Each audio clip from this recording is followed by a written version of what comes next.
దైవజనుడా, నీవైతే వీటిని విసర్జించి, పైన కొన్ని ఇచ్చాడు, వాటిని విసర్జించమన్నాడు. నీతిని, భక్తిని, విశ్వాసమును, ప్రేమను, ఓర్పును, సాత్వికమును సంపాదించుకున్నట్టుకు ప్రయాసపడము.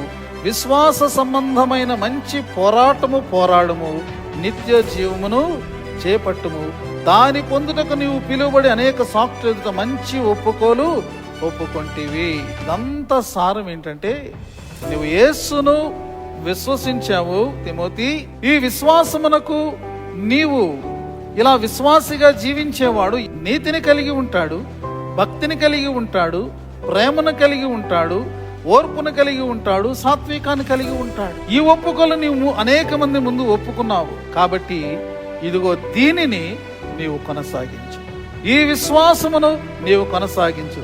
నీ విశ్వాసమైతే నిష్కళంకంగా, అనింద్యంగా నీవు ఉండు. ఎప్పటి వరకు? ప్రభు ప్రత్యక్షమగు వరకు.